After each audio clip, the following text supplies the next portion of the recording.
Katie Catchell, I'm your federal lobbyist. Maria Yucatel, Senator Sullivan's office.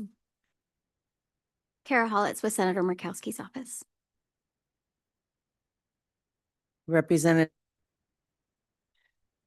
Sarah Hannon, House District 3, which is about half of Juneau. And would you Oh, introduce? excuse me, House District 4. Yeah.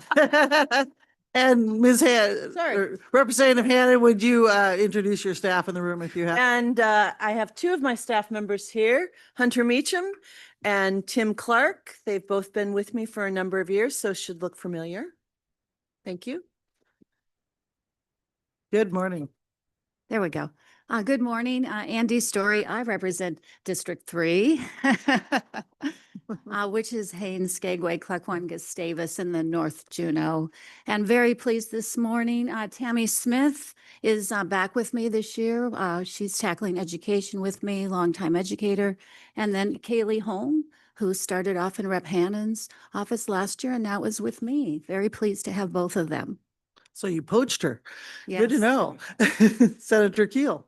Good morning. Thanks for having us. I'm Jesse Keel. In the Senate, we do letters. I'm District B. I represent all the communities that two of them represent. The two House districts make up a Senate district. I am at present joined by one member of my 3-member plus an intern all-star staff, and that would be Ms. Adkison. Who does a fine job. My name is Nano Brooks, newly elected assembly member, starting my first year. Morning, Christine Wall. I am on the assembly and I am in my 6th year. I did want to say that I had a kind of urgent work thing show up on my calendar yesterday, so I will be out of here at 8. So I apologize in advance for taking off.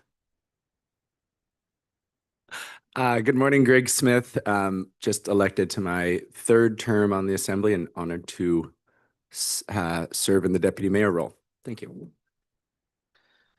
Thank you. And since our legislative delegation and staff deal with other folks in the city, we're going to go around them too. Ashley Heimbigner, would you start?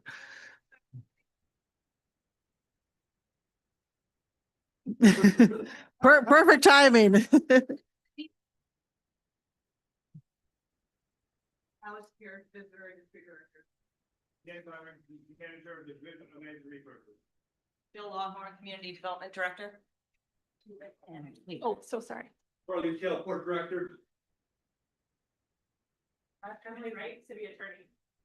Robert Barr, Deputy City Manager. Katie Gester, City Manager. Is there anybody in the room that got missed? Brecken, where are you? Brecken Hendricks, Municipal Clerk. All right. Madam Mayor, as long as Assemblymember Wool mentioned it, Representative Story and I will need to leave at 8:15. There's as opposed to the Senate, the House takes a little longer to get itself together before a joint session. Yep, that's why I gavelled us in because I knew people had to leave. So, all right, with that, we will move on to our agenda with no changes. So we're going to start today with our update from our DC lobbyist, Katie Ketchell. You're on. We just spent a lot of quality time with Katie in Washington, DC, so she'll report on our doings.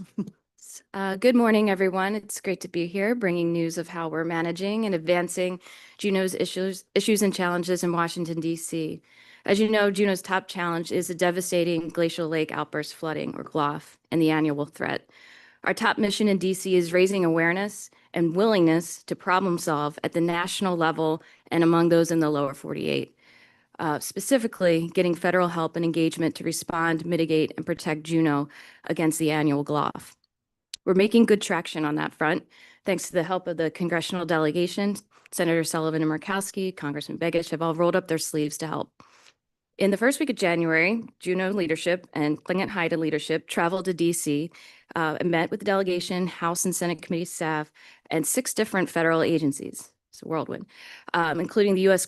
Army Corps of Engineers at the highest leadership in the Pentagon, the federal agency folks Around the table at these meetings, all of the federal agency folks included assistant secretaries, lifelong career staff, and political appointees. So these are the major players at each of these tables at the federal agency meetings. These are not the folks who push paper, but those who have the standing to push action. And with that, I'm here to discuss the DC follow-up on this trip.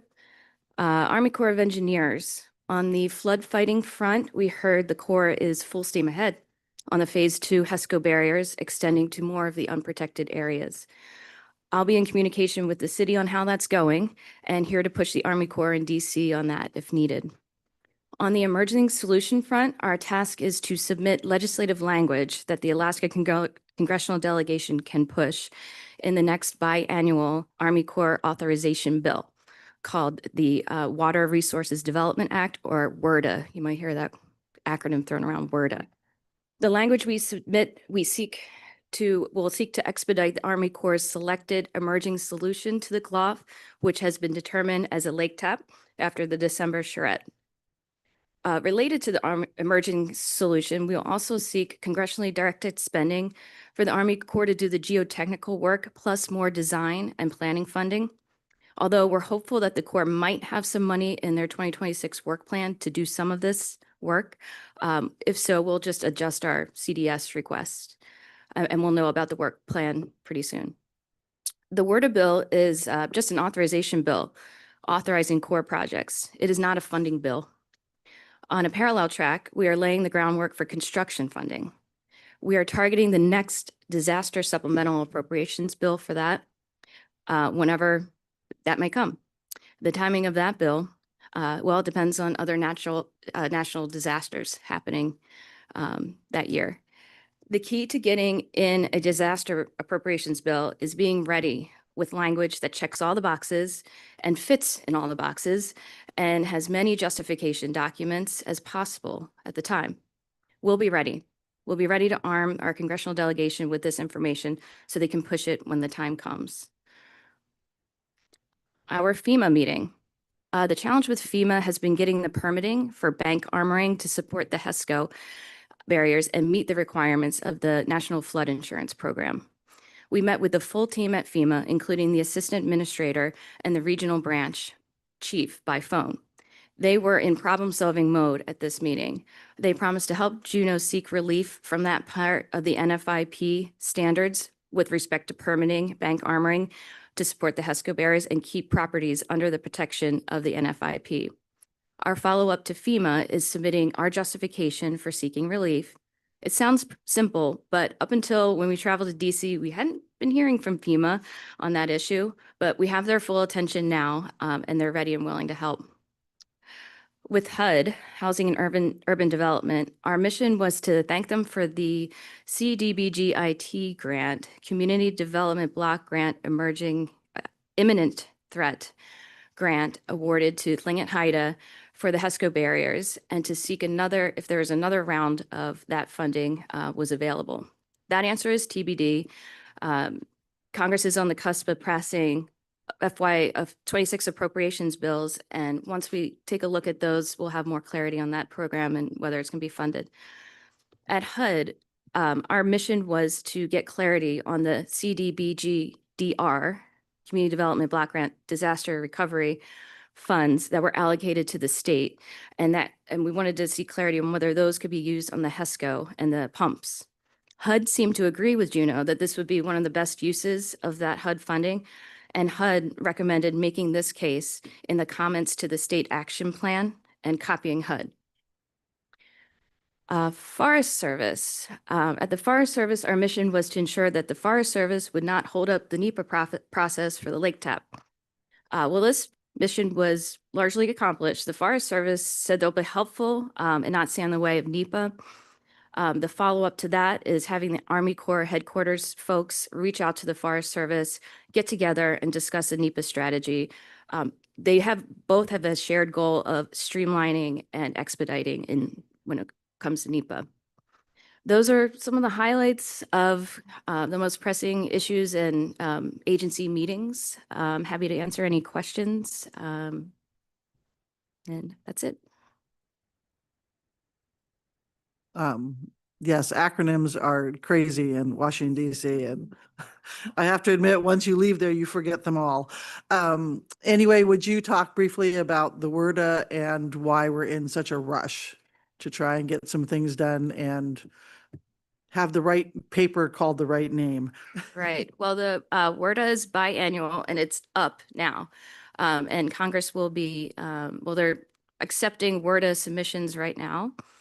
And Senator Sullivan has pushed the Army Corps to have documentation for the GLOF by May 2026. And that's when they project WRDA might be marked up in a Senate committee. There's many bites at the apple throughout a WRDA life cycle, legislative life cycle, when it's introduced, when it's marked up, amendments are made, but we're going to have to be a little fluid on the WRDA language because there's rules about authorizing project construction without the proper documents, and the term of art is chief's report. And if you ask a committee staffer to authorize a project without a chief's report, they will just close the door on you. So, and they also do not do contingent project authorizations. So the strategy will be to put in some placeholder language that says, please expedite the Lake Tap project that the Army Corps of Engineers is already underway. And then as the Army Corps studies and builds up the documentation throughout the life cycle of WRDA, maybe by May 2026, they have a technical report that might satisfy the committees. It's going to be, the key is going to be convincing them that the technical report short of a chief's report would be something that gives the committees comfort that this project has been studied and gives comfort to Congress to go ahead and authorize project construction. But I'm thinking that May 2026, if WRDA stretches out to November, and by November, we have even more studies and documentation that can justify project construction, then we would be pumping that to the committee, and hopefully we can get project authorization in this round of WRDA. Any questions from any of the members? Madam Mayor. Oh, sorry. Oh, go ahead. I was just I do have a couple, but I also know our representatives are on a tighter timeframe. Can I pause? Can I hold them till after we've heard from them? Is that all right? Okay. Okay. Thanks. I'll just do that because I would like to hear from our state delegation. Thank you. Ms. Wall, you want to ask your question because you have to leave? Oh, yeah. I got time. Thank you, Madam Mayor. You know our goals, both in terms of the enduring solution and making it to that point. What do you see as kind of the biggest barriers right now, or will be the biggest barriers kind of down the road for us achieving those? I think getting WRDA legislation that the committee and members will accept will be one of the biggest challenges, getting the language that we want now, and not waiting for another WRDA bill. That's one of them. I mean, getting construction funding it's not a guarantee. But in a disaster supplemental bill, I mean, what's $1 billion when nationwide we're spending multiple billions? But, there's no sense of when that next one might come. Anything further? Go ahead, Representative Hannon. Madam Mayor, since it is your number one legislative capital priority to us, I guess I have a question, which is, I'm more familiar with federal money of the state having to have a certain percentage of match in the WRDA process and authorization. Is there a formula of match that needs to come from the state or local, or in this kind of project, could we get 100% funding? I think, well, our first position in negotiation is 100% federal. That's the position we're going in with. And then second position would be 90-10. But the default, I think, is like 60, one of those. So the default is not what we'll be seeking. Any further questions? And the reason, just so everybody knows, that we flip-flopped this year is because we knew you guys were leaving early, but we knew that you probably want an update from our trip because that's pretty much our life right now is the GLOF. So any further questions beside Mr. Smith, who's going to wait on his question? Since we're in the federal world, and Senator Sullivan got mentioned, we'll start with you, Ms. Yucatel, if you want to add, and then we'll go to Gare. Thank you, and good morning. I do have an update of the senators' 2026 priorities, and following in on Ms. Gatchell's report, he is the Juneau flooding is definitely top of his list. Continue leading the efforts towards a permanent solution to the glacial flooding and working on that language for the water bill that's coming up really soon. So very focused on that. Also, working to authorize and secure the construction funding and continue engagement through meetings and hearings until a durable solution is in place. And he is very involved in with the agencies in this matter. So Juneau has definitely been top of his list. And following up on Juneau issues is Coast Guard priorities. He's supporting the deployment of the $300 million secured for Juneau shoreside infrastructure to homeport Coast Guard cutter stores. He's continuing to advocate for additional home porting of new icebreakers funding under the Working Families Tax Cuts Act. That's a long one. Historic $25 billion Coast Guard investment. He firmly states anywhere that icebreakers should be where the ice is, and that's Alaska. So he is also supporting the implementation of $4.4 billion to repair docks, hangars, and shoreside facilities and replace aging infrastructures. And those funds are going to help address the Coast Guard's nationwide infrastructure backlog, as found in many Alaska's coastal communities like Juneau. Continuing on, he's got ADAC priorities, and that is continue efforts to reopen ADAC Naval Base as a strategic Arctic asset, and supporting the implementation of $115 million funded through the Working Families Tax Cuts Act that provided for Arctic infrastructure exploration and redevelopment.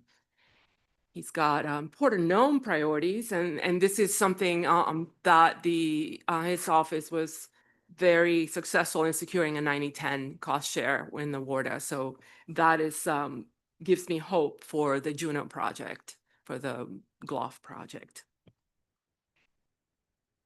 He has Alaska LNG priorities, and he is continuing with the incredible progress of the administration with the Day 1 executive order and the CRAs opening up Anwar, Cook Inlet, and NPRA. He has Golden Dome defense priorities, advancing implementation of $25 billion initial investment in missile defense, support multi-year procurement of interceptors and missile systems, encourage continued investment in Alaska radar interception and testing sites, and reinforce Alaska's role as the backbone of U.S. missile defense. Rural health, support rollout of Alaska's $1.4 billion allocation from the Rural Health Transformation Fund. And that'll be significant for us here in Juneau with Bartlett and Search. Prioritize rural access, clinic and hospital modernization, telehealth expansion, and workforce development. And work with the state partners to reduce Medicaid application backlogs. And lastly, Tourism Visit USA. So a few years ago, Congress passed his bill, the Visit America Act, which is intended to strengthen domestic tourism by creating a new role in the Department of Commerce, the Assistant Secretary of Travel and Tourism. And this bill sets visitation goals, requires whole government strategies to ensure the visitation goals are met, and interagency coordination to support tourism in the United States. Thank you. And if you have any questions, I can try to answer them. For Ms. Yucatel? Ms. Wall? Thank you, Madam Mayor. And thank you for being here. You know, it's not lost on us that the reason we've had so much success moving forward on a GLOF solution is because of the support of our delegation. Are there things that we in Juneau can do to help Senator Sullivan continue to be such a champion for action? The partnership between the city and the delegation's office is incredible. It's very strong. And that's what we continue to hope to see, that working together, developing the language that's necessary to move forward this project. So just continue doing what we're doing. Thank you. Anything further? Okay, Ms. Hollitz. Sorry, can't say your name right. Thank you, Madam Mayor. Like Senator Sullivan, Senator Murkowski certainly has solutions to the GLOF for Juneau as a priority and home porting of the Storrs icebreaker in Juneau as a priority. Additional priorities include passing appropriation bills to avoid a partial government shutdown. As many of you probably are aware, the federal government is only funded through January 30th, and the Senate still needs to pass 6 of the 12 regular appropriations bills for fiscal year 2026 to avoid a partial shutdown starting on that date. The good news is there is genuine progress on that front. Appropriation bills are actually moving. Last week, Senator Murkowski secured a wide range of Alaska priorities and policy wins in the Interior, Environment, and Related Agencies Appropriations Bill, which she wrote. This included $1.5 million in new funding for USGS to support the development of engineering solutions to enhance glacial outburst monitoring and flood risk mitigation within the National Forest. The Commerce, Justice, and Science Bill passed, and the Energy and Water Development Bill, which included $200,000 for Auk Bay navigation improvements. We expect this latest appropriations minibus, HR 6938, to be signed into law very soon, and for the Senate to take up additional appropriation bills after returning from this week's recess. As a senior appropriator, Senator Murkowski is very involved in shaping and passing all of these bills and will be turning her attention to the FY 2027 process soon. Another priority is finding a path forward on healthcare. Senator Murkowski negotiated substantial funding for Alaska under the Rural Health Fund, which you've likely read about and Maria spoke about. She held out on budget reconciliation until that fund was doubled and Alaska was assured more than almost anyone else. But that's hardly the only issue in healthcare right now, as many of you are probably aware. For over a year, Senator Murkowski has been trying to avert a healthcare crisis for millions of Americans and thousands of Alaskans through a short-term extension of the so-called enhanced premium tax credits for those who purchase their coverage through the Affordable Care Act. Right now, many of our friends and neighbors are facing staggering increases in their healthcare costs, and enrollment has already dropped by more than 3,000 in our state. This has been a tough debate, and the window is closing. But Senator Murkowski hasn't given up hope that Congress can reach a bipartisan compromise. She has put a good proposal on the table, and even the House passed a bipartisan bill. So she will keep doing everything she can to make sure Alaskans aren't harmed by federal inaction. Permitting reform is another major priority for Senator Murkowski. There are several bipartisan bills in the works, including on the Energy and Natural Resources Committee that she serves on, and it's crucial to her to push these across the finish line. She wants to get past the administration's war on wind and solar energy, which is now holding permitting reform back. She's introduced legislation to expedite the permitting of hydropower projects and recognizes how important reforms are for Alaska.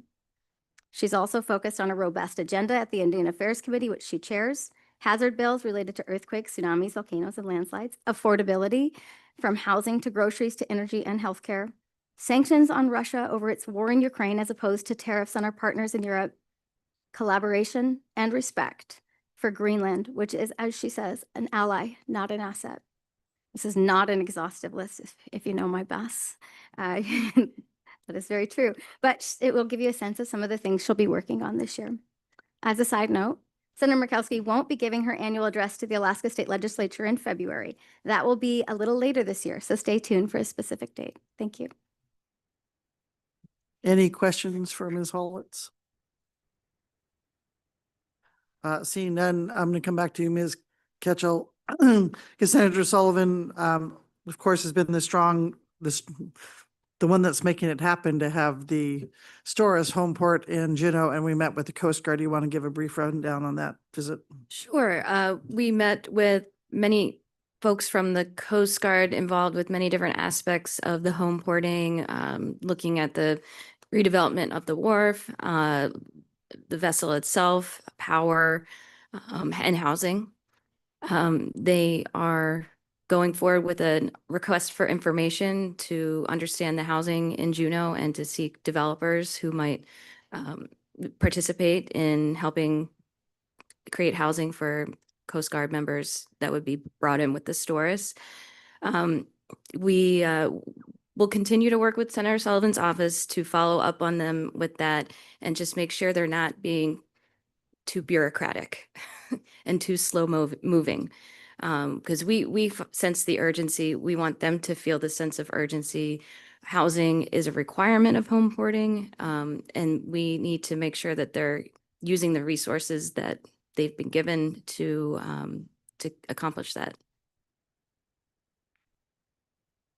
All right, anything further for our federal side? I just want to do a quick shout out for Ms. Ketchel. People were shocked that we had the level of meetings that we had. In fact, when we went to HUD, we met with the assistant secretary and he was getting introduced to the staff in the room because they hadn't met him. But little old Juneau, Alaska got to meet with him. So he was very helpful too.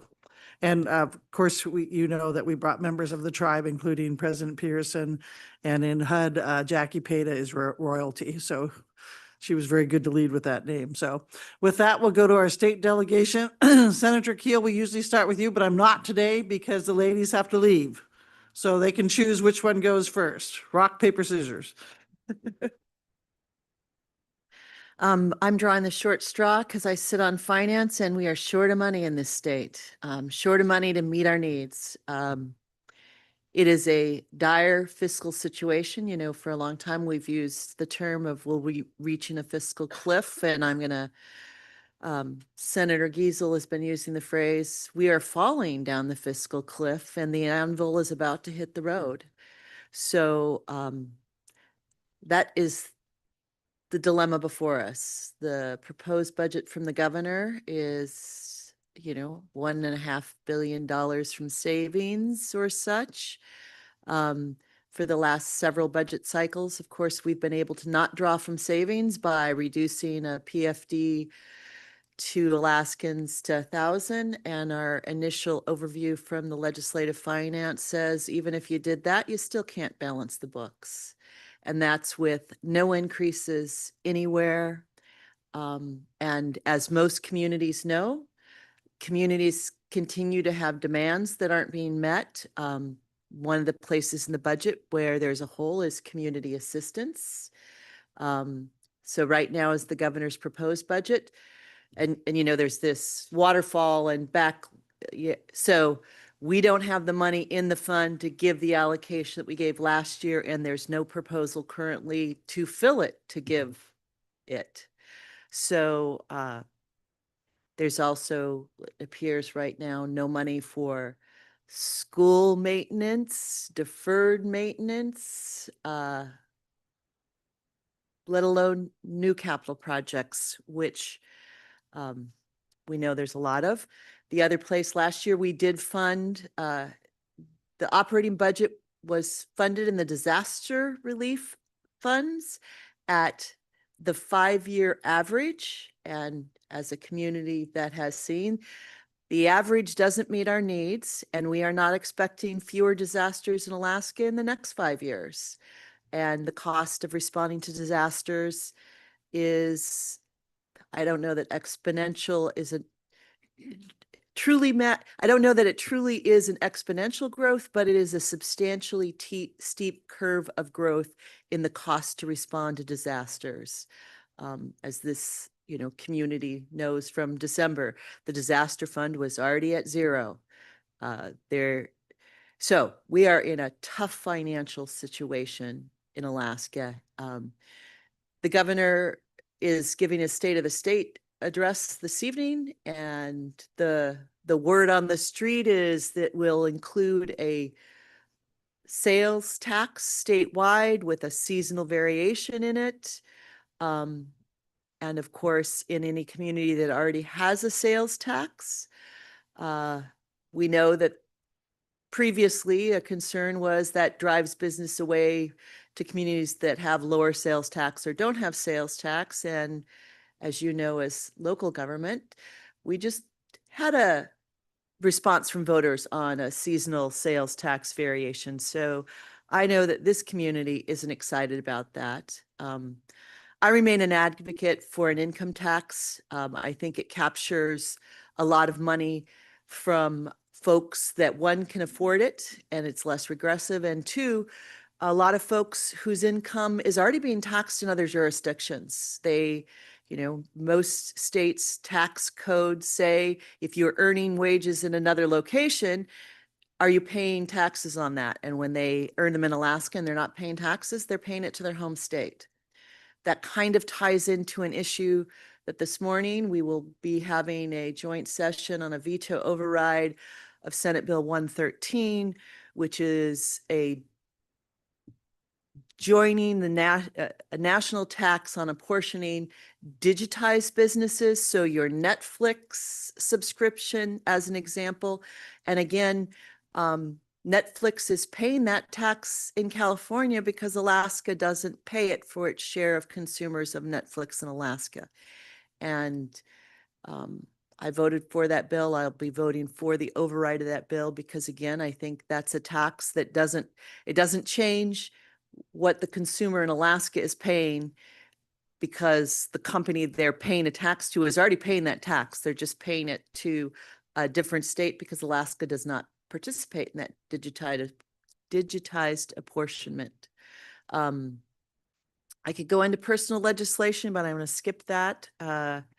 Actually, I guess I'm going to just mention one note. I have introduced House Bill 242. Many Juneauites are fully aware of a sexual assault case that was prosecuted last summer. And when we modernized some consent statutes around sexual assault in Alaska 3 years ago, one of the areas that we did not modernize was in medical providers.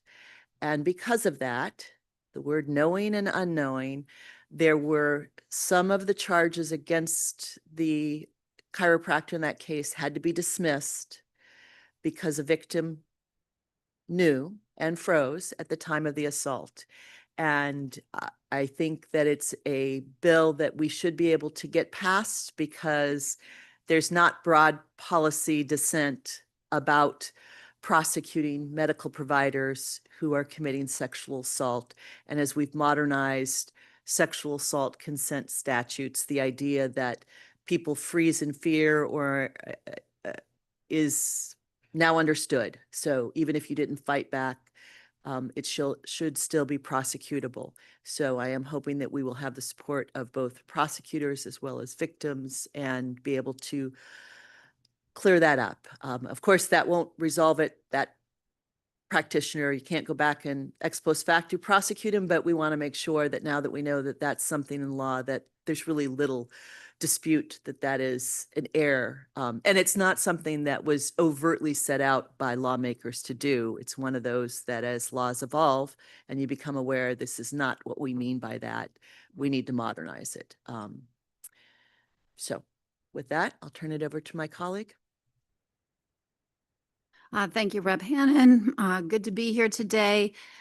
In a time of tight budget in the state, we firmly believe we can move forward with some good policy. I wanted to talk a little bit about that, but I wanted to first say we do want to get an appropriation going right away for our state construction projects. That was a state supplemental, I should say, that was vetoed last summer. And as you know, the state pays about 70 million, 10%, and then we get 9 times that. And so we really want that to get over the floor soon so we don't lose the summer season across Alaska with our projects. So that is a priority. Also in that supplemental, we are looking to fund our Alaska performance scholarships. I wanted to say, we all go to Southeast Conference and their #1 priorities we look at as our priorities too, which is, I think this year was housing, keeping our young people here, then housing. I know transportation was there, and I don't know why I'm forgetting the third one. But so as far as keeping our young people here, we modernized the Alaska Performance Scholarship last year. And we had tremendous response of our graduating high school students who took advantage of that. If you do a certain curriculum, then you can go in state pretty much with your tuition paid for. There's 3 levels. It's based on your GPA and your curriculum that you take.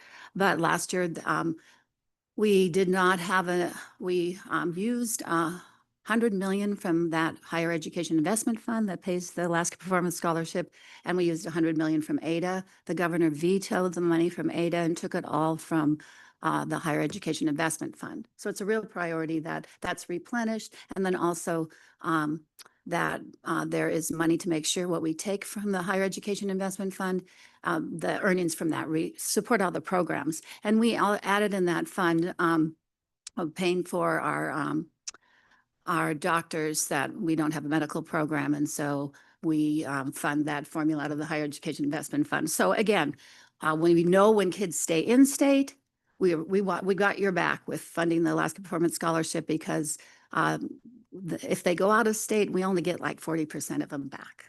And so that's a priority for us. Again, I want to emphasize, thanks to all the public input across the state, we got a permanent BSA increase last year, 700 million. And so that has helped smooth things for our communities and our school districts.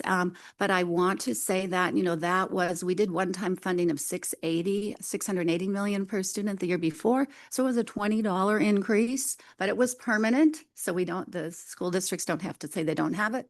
But we're aware of that fact. We still know there's big needs. We are planning on advocating very strongly together for an inflationary adjustment to that.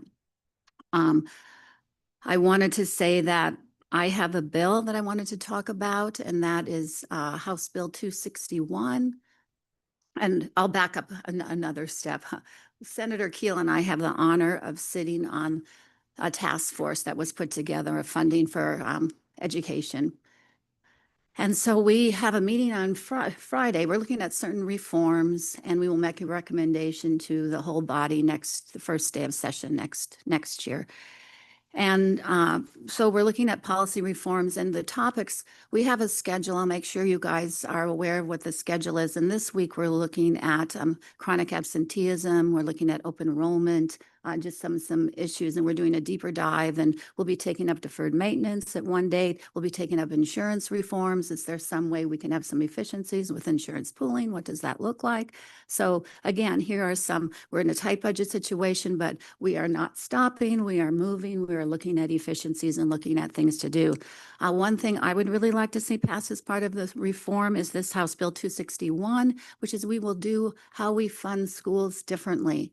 And how we will do that. And this is nothing I invented. Part of being on the task force, we have to reread a lot of past task force recommendations on funding. And Augenblick, Palish and Associates recommended in 2015 that the state of Alaska switch to 3-year averaging and fund your schools from the prior 3 years of the student count, the average, or you can take the last prior year, whichever is greater. So if you're a growing school district, you could take your prior year, or otherwise you take an average. And most school districts, for many, many reasons across the state, are declining in enrollment, and this is kind of a smoothing. And so that, and there's some other components of that bill, but you guys know the cycle. You know how every year we start projecting our budget, comes to the community, they say what they want to do and cuts, and it comes to you. And then we fund, in May or June, and you got to go back and all redo it. We're not paying attention to school achievement. We're paying attention to redoing budgets. But one of the most important things is we cannot do our staff contracts. We cannot do them till, May or whatever. And we're in a competition nationwide for teachers. We know the effectiveness of our teachers is maintaining them and recruiting them. And when they're like, are they going to be able to fund us? Are we going to get a pink slip? I mean, it's just craziness. And so we want to smooth that. We want to have parents know you can have confidence that we're, supporting education in here. And we've got a funding plan that finally works with our cycle. I wanted to say I have a bill also on housing. The Coast Guard, I know we've needed housing. It's the number one thing, and it's with ADA, and it's that they will loan developers monies to build workforce housing of 5 dwelling units or more, and that is in-house rules. I'm hoping that moves. I've talked to Senator Dunbar. He has the companion bill. He wants me to keep it going, and let's keep this going. So there's things that we are really trying to work on. I did want to say, public employees, so important. We had a salary study last year. We have some adjustments in the budget. That's one thing we're increasing is for salary studies, but we're short. And so pension reform is big. That's a part of keeping employees. But I think we really need to, part of pension reform is you have to you need your pension, but you need to make sure you're paying your employees so they will stay here. And the last thing I'll say about that is we have been having high error rates with our supplemental nutritional policies. And thanks to Senator Murkowski, we have a couple more years when you have a higher rate to get that smooth. So we're not making those higher rates because then you have to pay more and you lose money. And that's a part of staff is working hard, but they have a lot of hard work to do. And we've had a lot of turnover. So then it's re-losing. So we need to have policies in place that maintain and support our staff. So anyway, I will end it at that. Thank you, Senator. Thank you, Madam. Thank you, Madam Mayor and members of the Assembly. And what a privilege to be here. One of the great things about having a high-functioning delegation and working with people smarter than you is that there's not a lot to do when you bat cleanup. But that's probably good because I'm muffling my words through this mask. I woke up this morning with a head cold. I apologize. Let me start with just a couple of thank yous. I want to thank the city and borough of Juneau for the work that the city and borough does every year to welcome the legislature. Part of that comes through the Alaska Committee. Part of that comes directly through the work of city agencies and staff on the areas that legislatures frequent and making sure that we are a welcoming capital city and people have a positive experience here. Of course, another part of that is gavel. So thanks to all of you because it's working. The other thank you I want to start off with is to our United States Senate delegation and their staff here in the room today. Our U.S. senators are remarkably responsive and they have top tier staff in the capital city. It's, I've been through a lot of years working with or alongside them at various times and their predecessors. God, these two are good. Seriously, and political differences on issue by issue aside at federal policy, both our U.S. senators have been responsive to Juneau's needs, and it makes a big difference in the work that we do at the state level. So then I'll just talk a little bit about the session to come. And I don't have to do much in the way of details because my colleagues covered it. Generally speaking, I want to talk about tone and prospects. Both the House and the Senate are headed up by bipartisan coalitions or multi-partisan coalitions in the House's case once again. And I think the general tone I'm detecting going in is that everybody is ready to work and the veto overrides at the end of the regular session last year, or rather, excuse me, in the special session this summer, showed the legislature and showed Alaskans that when enough Alaskans are upset enough about a thing, the legislature does what they want, regardless of a veto. And so you have a legislature that I don't know is feeling its oats, but is feeling functional and ready to work and capable of working. And that is a political tone that can be highly productive. Lest I get Pollyanna-ish, we have the same governor, and it is very difficult to negotiate. The best way to function is to negotiate and find outcomes that work for everybody. There hasn't been a lot of success with that in the last several years. And that's a negotiation is never the success or failure of any one party, but it hadn't worked great. And I don't know that there's a lot of hope for that dynamic to change. We will once again do our very best to get work done, to collaborate with the third floor. But it's a reality check on the willingness and the readiness of the legislature to do the work of governing. That leads to some concerns. The two representatives laid out the budget issues. When you include the formula adjustments that are coming and the supplementals that are coming, I mean, we're probably looking at a governor's budget proposal that would take 1.8, maybe $1.9 billion from our savings, which come, I think, to just shy of 3.4 billion. That's not going to work. So you can balance that in recent history with a PFD check of something like $600, order of magnitude. That's too low for a lot of legislators. This is the collision that you see coming toward us at the end of the session. If we don't have some level of additional revenues to stabilize our government work and programs like the PFD, I don't think anybody is talking about the PFD increasing to historic levels. There is discussion about whether to stabilize it or whether that's the one thing we continue to cut in large scale. The governor's budget, as the representative alluded to, does not invest in any significant ways in fixing broken things in state government. There was reference to our very, very high error rates and low processing speeds in some of the partially federally funded assistance programs to help people get back on their feet. We are the worst in the nation. And we don't see any proposals from the executive branch to improve those. So the legislature will take that up and do what we can, because ultimately the plumbing's got to work. We have to have a functional executive branch doing stuff that needs doing. So those issues are usually deadly boring. We all started out with alphabet soup for breakfast here of government acronyms. And that's always the best way to get the public to just shut off their brains and switch over to social media feeds. Simple fact is, if we don't do it, it doesn't happen and stuff breaks. So big challenges. The other one I will speak to is the capital budget.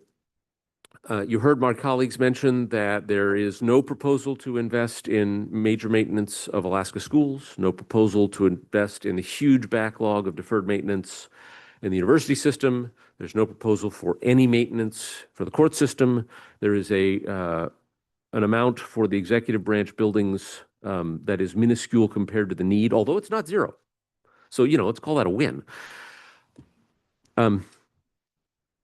There's barely enough there to match the federal transportation money and a couple of other federal programs. Frankly, I don't have a lot of hope for that number going up much. The one prospect I see is the possibility of a bond package, a general obligation bond that would go to the voters statewide in November. That is not universally endorsed. That will be a difficult discussion to have. I will say I support it. We have not placed a general obligation bond in front of Alaska voters since 2012. Alaska voters have not turned one down since statehood. That does not mean we should use all of our bond capacity at one go, because that's how you get the voters to turn it down. But a reasonable and responsible use of our debt capacity with a very good credit rating right now can keep the construction industry working, can address some of our major maintenance backlogs and some of our public infrastructure needs. That's going to be my pitch. We'll see how it sells with the rest of the House and Senate. With that, I will stop, I think, talking, and we'll get to your questions, leaving a little time because I know the representatives have to go before I do. All right, with that, any questions? And also for the delegation, you have our legislative priorities, which thank you, Senator Keel. We're very hopeful we're going to get them all. If you guys have questions on any of those, please let us know. So questions for the delegation. Quiet crowd. Mr. Smith. Well, you'll love this because it's not so much of a question. I guess the thing I wanted to, well, I mean, I do have a question in there, and that we have needs that are supported by the state budget. One that comes to mind, prosecutorial capacity. Our police do a good job catching the person, building the case, then it gets dropped. But we heard of the math problem, and I know you're balancing a lot of different priorities. You're aware of the ones that are important, I mean, to me, and I think to our community: childcare, housing, public safety, education. Anyway, you know those priorities, you work for those, and it is, yeah, a math game. I guess just one thing I would, ask is if we do run into some issues with, I mean, there's unfunded mandates, of course, but there's also sometimes mandates that prohibit us from doing things that we would like to do and I think would make sense. For instance, I know there's some prohibitions on, I'm going to call them blighted properties. That might not be the right term, but I know in some cases our hands are tied on being able to drive some change at these buildings that are, a black hole of economic activity.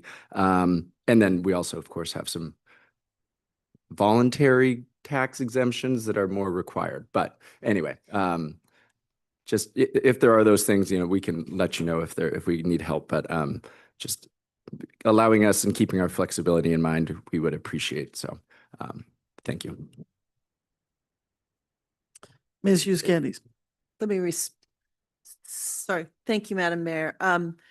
I can't remember the bill number right now, but Senator Dunbar has a bill that in essence, it's designed around Anchorage, some blighted properties, tax relief, and I'd ask you to look at that and see if it meets the needs that you're expressing or whether we should have some amendments made in the Senate to that bill so that it would. And I know there was also in that, I think it's in the same bill for trailer parks are an area that there's some idea of getting some ability to have local governments have control or direct owners to provide certain standards of maintenance, sewage, et cetera, water access.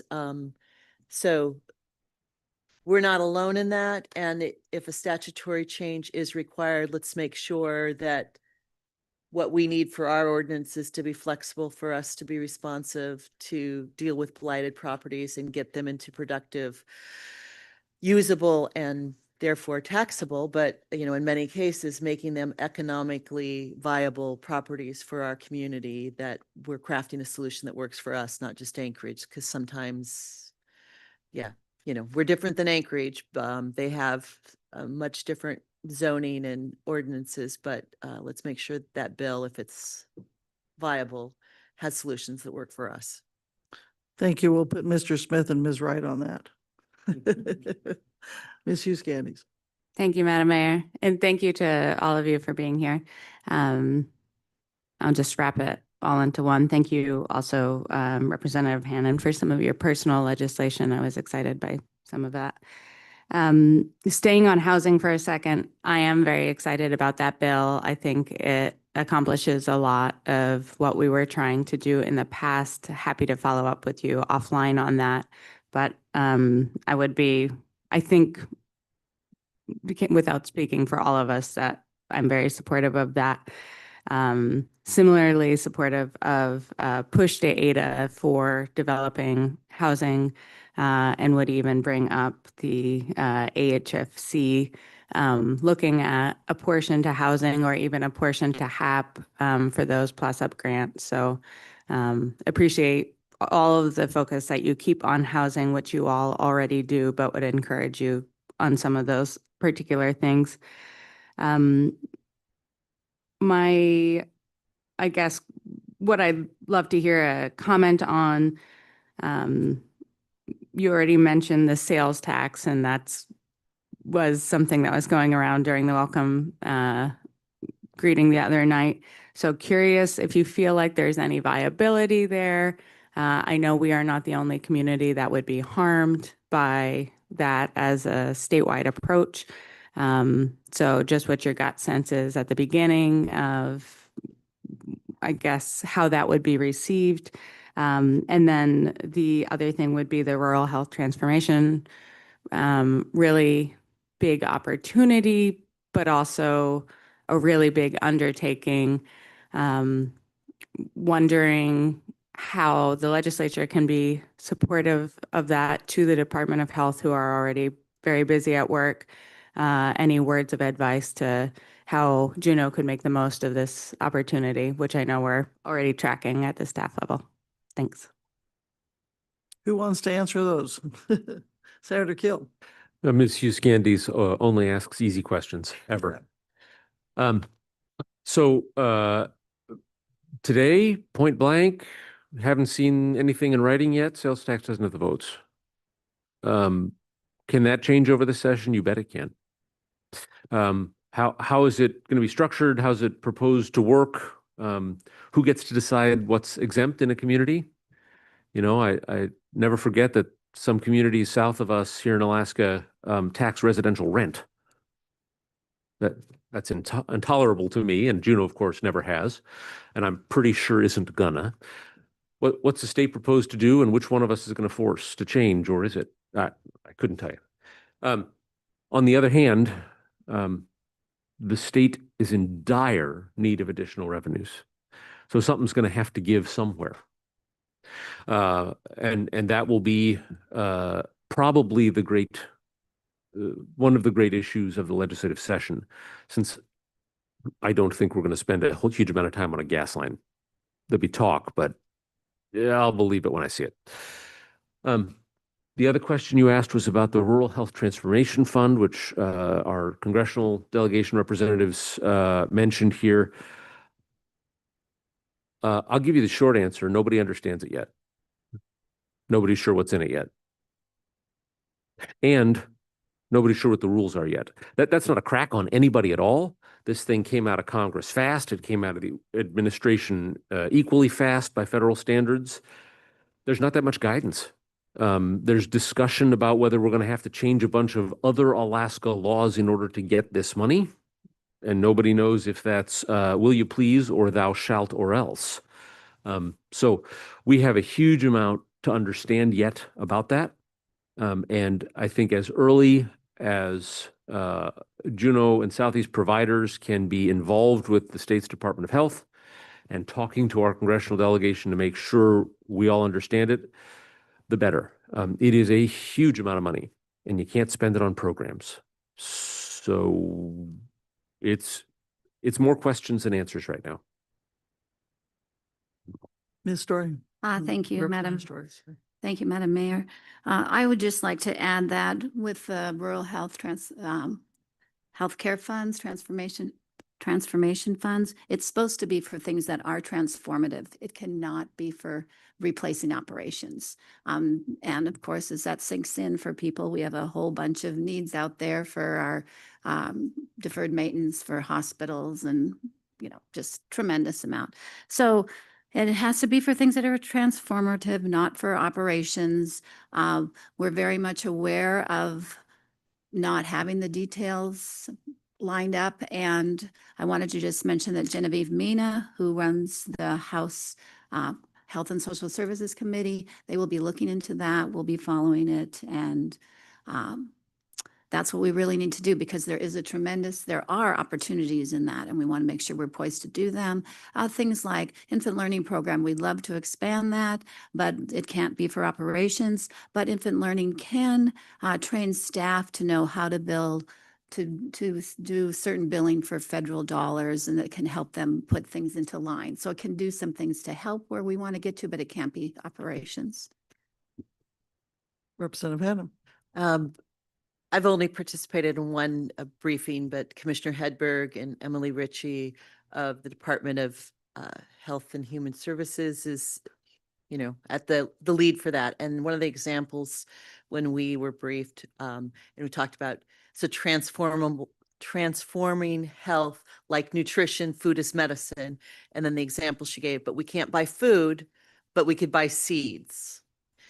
Now, in rural communities, you know, because I had asked her a question of things like the Juneau greens, you know, a hydroponic containerized grow in their first rendition before they had a building in a remote community that doesn't have, good access to vegetables in the winter. And that's well, we probably can't buy the container or the power, but we could perhaps buy the equipment for inside of it. But they're not absolutely sure. They have a list of exclusions, but not inclusions on it. And they have many questions out. But what she said was, we know we can't buy food, but we could buy seeds. So looking at a variety of ways, and the rapid deployment also, right? We are already partly through the year, the first year of it. So they'll probably be, rapid frequently has fumbles when you move really fast. So the expectation is we may make some missteps in the first year and learn over the 5 years that the money will be there. But we also don't want to create a funding cliff that you do something that can't sustain itself permanently. All right. Ms. Hall. Thank you, Madam Mayor, and thank you for being here, all of you. Knowing that childcare is a top priority at Southeast Conference and really across the state, is there any pending legislation to alleviate or to help support that, as particularly for paid family leave for the newborn phase, the early months, which is really hard to staff in childcare centers? Thank you for that question, Assemblymember Hall. Yes, very much so. There we do have an unemployment insurance reform, and paid parental leave is part of that. And that Carolyn Hall is carrying that bill, House Bill 193, and it actually has 4 parts to it. They're really exciting. But one of them is just increasing workman's comp benefits that haven't been increased in a long time for employees when they are not working. And so that is good. It has more money for our state's training and empowerment program. So that goes to getting more workers out there that are trained, and it cuts employer insurance taxes by 20%. So that is really a win for the employers. And so that bill, I'm hoping, gets some really good traction this year. But yes, and then I just wanted to mention the good thing last year was in the Department of Health, they put into their child care assistance program into the base, how they increased the amount of money parents could be making to qualify for that. So that is a really good thing that's happening. And it's a priority for across the state of Alaska. So thanks for asking that. Mr. Brooks. Thank you. I know that there's been discussions as far as, potential funding sources related to the seasonal sales tax or the LNG project, but I was just curious if any of you know of, anyone else that might be batting around ideas of ways to bolster existing revenue sources, or, creating new ones that are kind of outside of those 2 big talking points right now. Senator Keel, you're going to tackle that one. Thank you. The biggest source of revenue that we have right now, aside from the sustainable draw on the earnings of the permanent fund, are the ways we get money from Alaska's oil. And there are a number of proposals out there that would make adjustments in the state's oil taxes. They range from very, very small to stupidly large. Not that I have opinions about this. And the simple fact is that, my take from my assessment is that there are, at current very low oil prices, $200 million a year, and at higher oil prices, several $100 million a year, that Alaskans could get from our oil that we're having the producers take without materially changing their economics, without materially changing their investment decisions.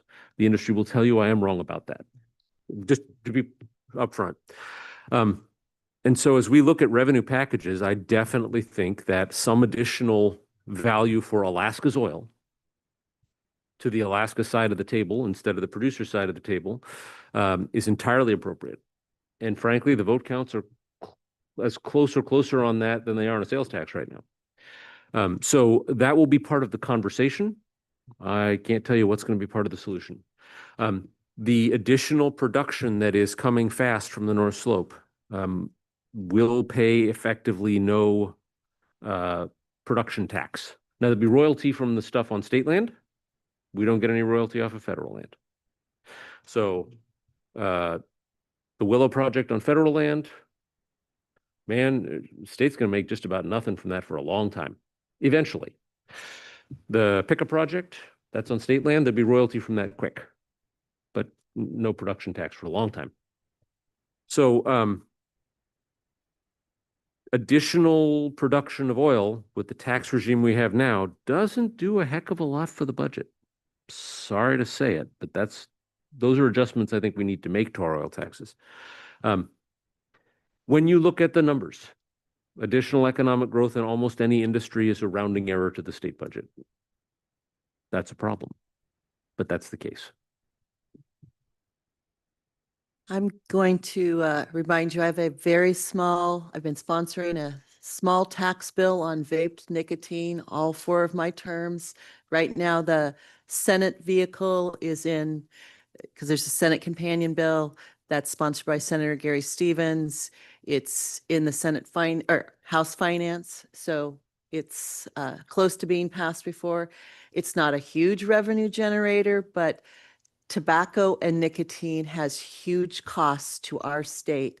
And the fact that the newest and fastest growing area of nicotine consumption is not taxed by the state, we need to remedy. It's not going to fix our overall revenues. There aren't many silver bullets.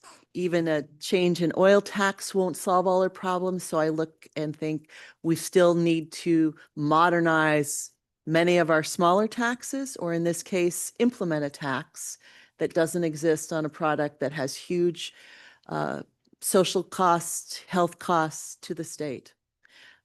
So I'd urge your support of even small taxes make a difference in the long run. Thank you for that. And before the ladies have to leave, I just wanted to thank all of you for all your hard work. And we truly appreciate the teamwork that we have between your offices and the city. Together, we do well for Juneau. So as you ladies have to sneak off, we understand. And so we'll continue to grill Senator Keel.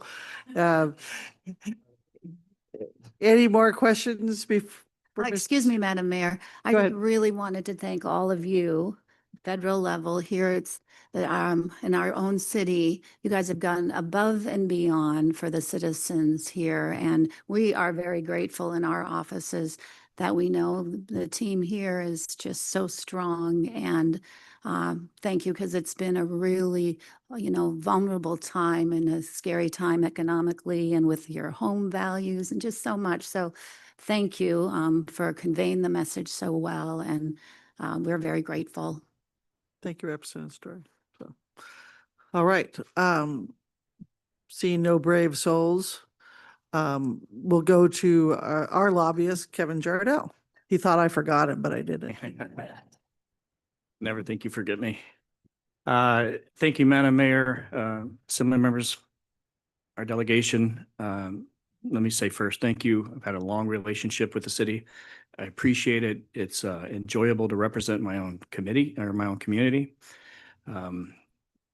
The delegation, since I've represented you and even before that, have always worked well together. They discuss everything. They coordinate with the city. They reach out to us and ask for our input. And so we have a great relationship with them. They do a great job for our community. And so I appreciate the work they do. My Senator Keel mentioned it's easy to be cleanup. It's even easier to be the post-game commentator. They've really hit on most of the topics, helping set the expectation. One of the things is the priorities. You've made your list. I've gone through them. Setting expectations is important. There is no money. And so while that's true, it's still very important to plan and to be prepared. Things change, geopolitics changes. We've been through these tough times on several occasions in the past 27 years I worked around the building. Sometimes geopolitics saves the state with $100 oil. So you don't know what opportunities can come about in the future. So your planning on your priorities is really important, communicating those to the delegation so that they can look for those unforeseen opportunities that may arise between now and May, where we can get something, second crossing money, whatever it is, we can look for those opportunities when we have that list. So it's really important to still be prepared, even though we need to set expectations of realistic expectations. That said, a couple of items. I do think the defined benefit plan will pass the legislature. It's my personal view of where the votes are. I will not predict what the governor will do on it. I don't think if he does veto it, there's votes to override the veto. And if the veto comes up next year, there'll be a new set of legislators. So hard to predict what's going to happen there, but I do expect it to pass the legislature. So that's a pretty significant policy change that will happen this year. Touching on the rural transformation project, I was kind of excited that nobody had talked about it because I was going to say, hey, there is a bright spot. That there's $270 million coming in over the next 5 years to really transform our healthcare. The commissioner and deputy commissioner have had several conversations with them. They had a workshop last week. I think 800 plus people were on the workshop. Lots of vendors looking for how do they come into the state and get a piece of that 270 million. But also a lot of people that want to put forward ideas on how to do health better in Alaska. One of the elements of that is workforce development.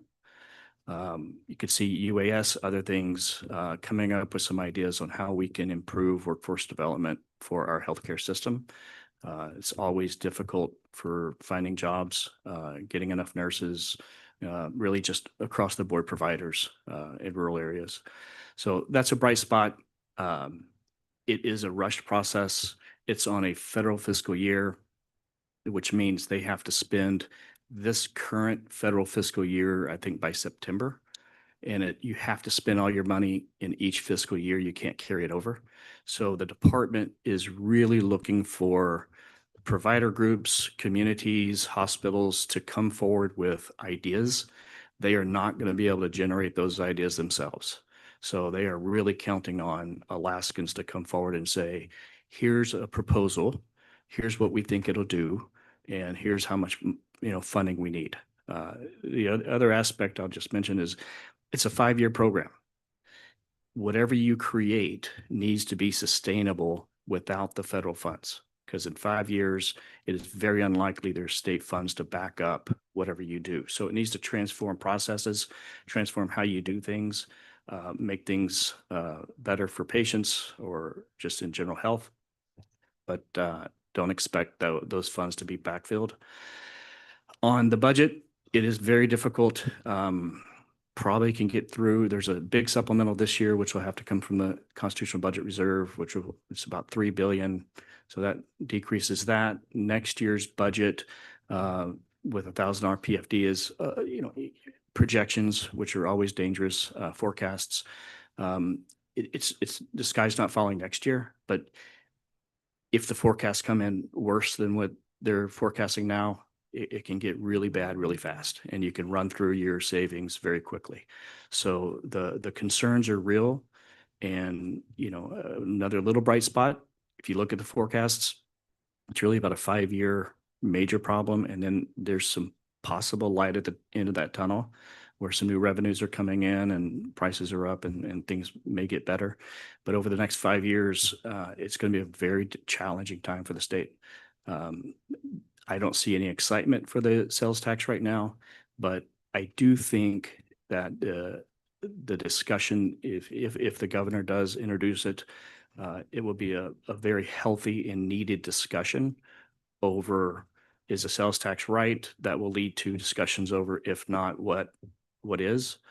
And, whether they get there this year or not, I think it's going to be a real foundational discussion on what is the state going to do to address its fiscal issues. And so in that vein, I think it's going to be very healthy for the state. I think it's going to be very difficult to get a sales tax passed. I expect the governor's bill to have virtually no exemptions. So everybody pays it, no caps. And, that has very challenging issues with that. But again, the problems are real. And, if the governor puts forward a plan, it's good that he put forward a plan, and that discussion will happen, and we'll see where it goes. But you should be expecting some really lean years. And with that, Madam Mayor, Thank I'm you, done. Mr. Jardell. Any questions? I have a quick question, which we just haven't touched on. I know the answer to this, but and neither one of you can answer it. The sales tax we don't think is possible that it's going to go forward, but I'm assuming the same thing would be for an income tax. Just can't find support. Always defer to the senator. Yeah, just can't find enough support for either one of them. As of today, I don't think either one has the votes, and from different people. Yeah. Right. And yet, at some point, the math's going to have to work. Here's the fascinating trick. We talk about the savings and what the draw rate on the savings would be, but that's in the constitutional budget reserve. To get in there, you need a 3/4 vote separately in the House and in the Senate. It's not like a veto override, put us all in a room and count. It's 15 or more in the Senate, 30 or more in the House. That's tough. So if you can't get into the savings, you're stuck sooner and you're stuck harder. So probably it's not this year or next year. Probably, as long as we can get into the savings, or we just zero the PFD. Again, bad outcome. Maybe easier outcome. And probably shouldn't do this on anything that's ever going to be put on YouTube, but what the heck? That takes the governor. If the governor negotiates and works with and has tells his allies, we've worked out a budget, you should draw on savings for this, that can, I'm not going to guarantee it, but that can happen. And if not, then a governor who campaigned twice on very large PFDs will be the one who kills it. That's just math. So we're going to have to come to revenue for too long. Like Representative Hannan, I think an income tax is the better choice for Alaskans. Nobody's got the votes yet, and something's going to give. Ms. Hughes Candies. Thank you, Madam Mayor. Representative Story mentioned already there's a lot of work last year on education and BSA increase. I'm just curious, and I don't know enough about it to really know if this is a good question, appropriate question, or not. But seeing a lawsuit filed over adequacy, I'm wondering how that affects what people will be working on, if it's puts the spotlight back on education, or if you have anything to say about that. Sure. Let me start out. I think there was a verbal equivalent of a typo when Representative Hannan talked about $700 million. It was $700 a head, right? Costs about $180, $190 million. Adequacy lawsuits take years.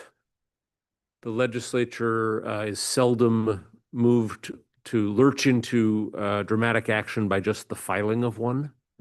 I think we're probably have hit that point where the courts should start to give us some interpretations of what does the Constitution require when it requires us to establish and maintain a system of public schools open to all students.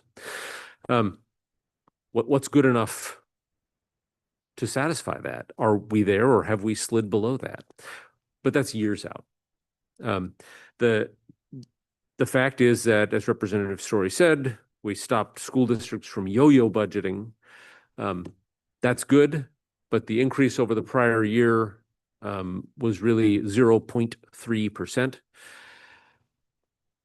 Here's an oddity that few folks realize. Partly demographics, partly shifts in family choices. There are fewer kids in bricks and mortar schools. And so the total price tag was about 26, maybe it was $23 million less than the prior year. The actual spend. A shrinking population of kids is not great for a state's demographic or long-term or economic future. That's not all kids leaving the state. Some of them are leaving bricks and mortar. So it's complex. I agree with my two colleagues that we ought to take care of inflation's effect on the buying power of a dollar. Finding the dollars this year will be very difficult. And just to add to that, my experience is the same, that unless the litigation, their advisors tell them you're going to lose, it's unlikely to really impact things. I think in education, we're probably looking at more policy discussions than money. But a lot of the policy discussions also have a price tag. So it's going to be tough. Thank you for that. And your staff at the table is giving you a hook to get out of here. So thank you, Madam Mayor. My thank you. other staff on the telephone is saying the same thing. I'm due on the floor in 16 minutes. So Okay. Good thank luck. you so and much. Hope you for feel this better. opportunity. Sorry, Mr. Brooks. Ask your question. And perhaps Mr. Jardell can answer it.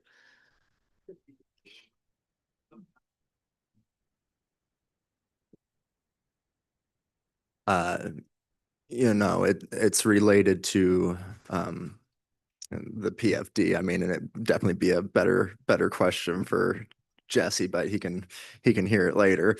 Yeah.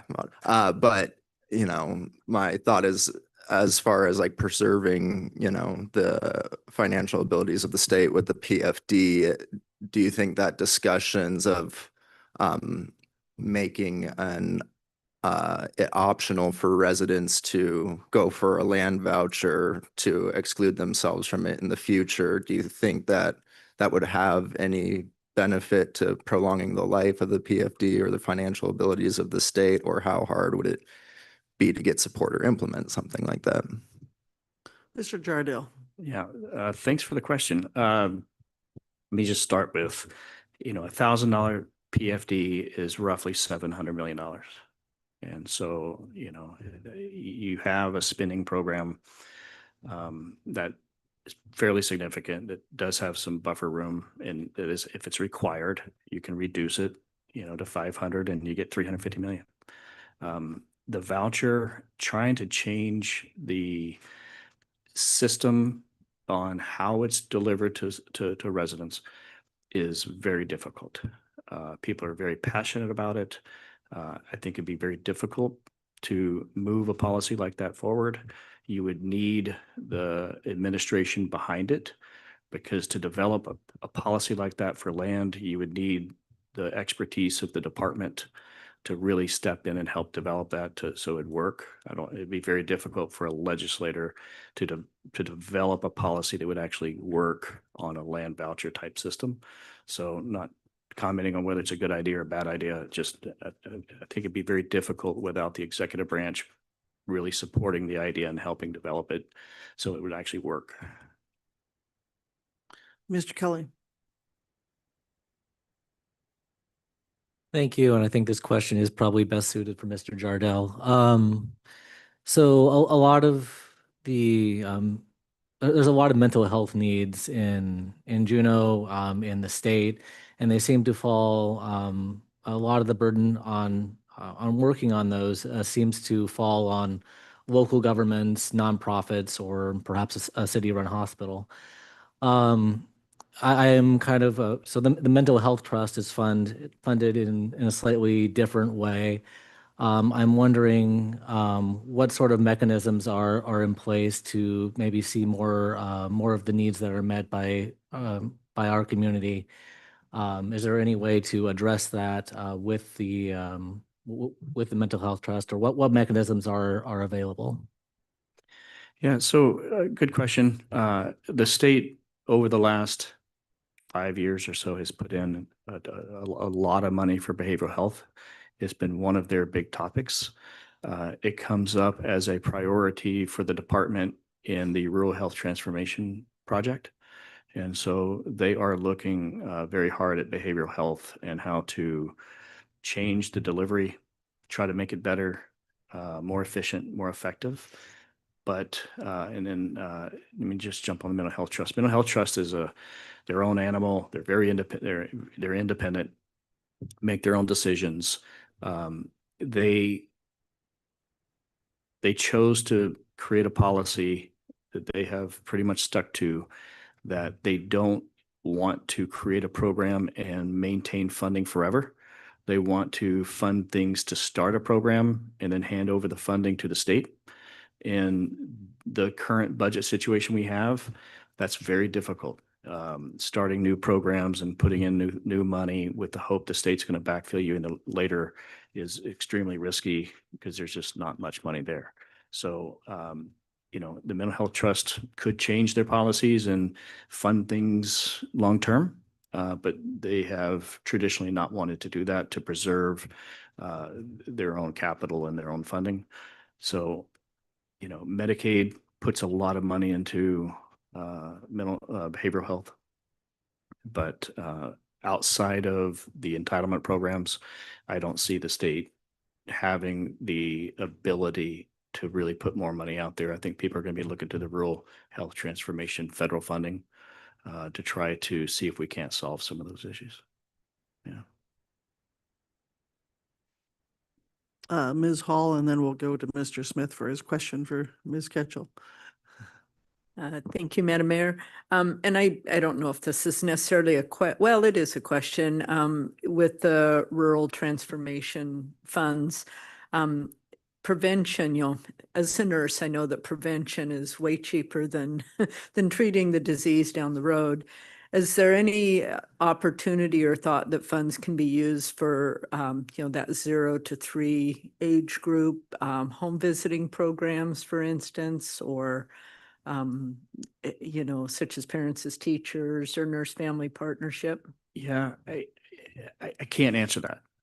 And part of it goes back to what Senator Kill mentioned. A lot of the rules are unknown. So the federal program comes out, you get your funding notice, the state put in its application for the funds, it knows what it's going to receive. But a lot of the rulemaking on, what really are the sideboards of what you can't do and what you can do are yet to be known. So the speed of the program is making it very difficult to give people firm answers on, yes, that works, or no, that doesn't. There's certainly some things you can just look at and say, yeah, that's going to fit. Right? We know workforce development. If you're increasing providers or healthcare workers, that'll fit. If you're taking on behavioral health, that's going to fit. If you're taking on primary care, that's going to fit. But when you get outside of those obvious ones, it gets really difficult to give a firm answer until those rules come out from the federal agencies. Thank you. Mr. Smith, thank you for being so patient. Thank you, Madam Mayor. I actually did have one for Mr. Jardel. Just knowing that you're, interfacing with staff and legislators and members of the administration, I guess general sense on like how content they are with, Juneau as a welcoming capital city. And then I guess if there are specifics that you're aware of that could make us more welcoming or, improve the quality or enjoyment of their time in Juneau. Anyway. Yeah, thanks. It's something that the mayor spends a lot of time on and tasks me with keeping track of that. So we do walk arounds through the building and talk to people. We'll be doing that soon. It's certainly nice that session started when it did and didn't start a month earlier. I think everybody's happier. But the general belief after a couple of days is that people are pretty satisfied right now. There's always nits and gnats of complaints, but I think people have been able to get housing. The assembly building has been a huge help on the housing level.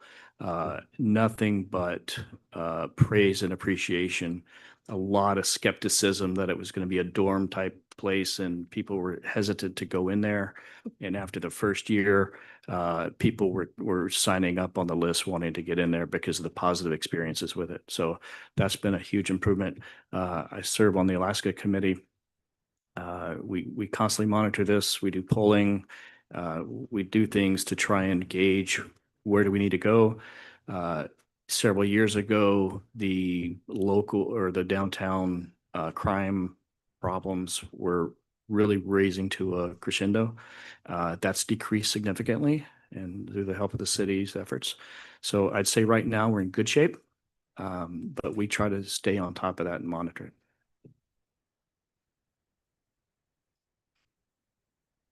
Go ahead. If I may, yeah, I'll swing to maybe a more federal focused question. Obviously, Ms. Ketchel, thank you for all the work that you're doing on, what I mean, a preeminent priority, which is the GLOF. And then, of course, a lot of interesting things happening at the federal level. I guess, I mean, knowing that you are interfacing with staff on all different types of federal issues.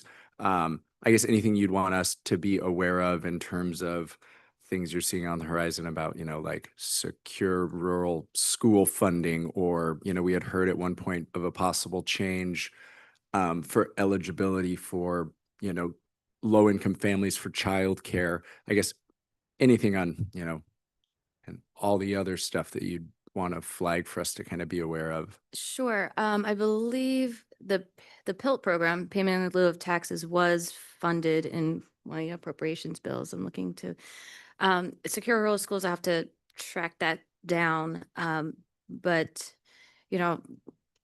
like our reps from the Senate offices said, the appropriations bills appear to be moving, which is a good thing for getting the government operational and funding the programs. One bill that I look a lot at in particular is the transportation and housing bill. And it was released at like 5 o'clock in the morning on Tuesday. And I don't even know what day or time zone I'm in right now. But in glancing at that bill, the transportation programs were not really cut that much at all. So it's trending in a positive direction, and I'll be doing a deeper dive in the housing programs and reporting back. Thank you. Anything further? This is probably for our delegation and Ms. Ketchel. It's really not a question. It's more of a statement or wondering. Mr. Pierre from Goldbelt spoke at Rotary yesterday, and he said there's quite a fight right now as the federal administration is starting to look very harshly at Native corporation government contracts. I'm just making sure that's on your radar because as we know, the Native corporations are pretty helpful for Juneau. So just making sure that they're both nodding at me, so they must be on their radar. All right, anything further for anybody? And they'll certainly be here for a few minutes if you want to ask questions offline. So with that, thank you all for coming. And again, thank you for our delegation. And we're sorry we have no one here from Representative Bega's office because he's also been very instrumental in helping us get things done. So we didn't want to leave his office out, but they just didn't have anybody in town today. So anyway, thank you, ladies and gentlemen, and thank you all for being here at 7 a.m. Oh wait, do I have anything else? Nope. Staff, do I have anything else? Okay, we're adjourned.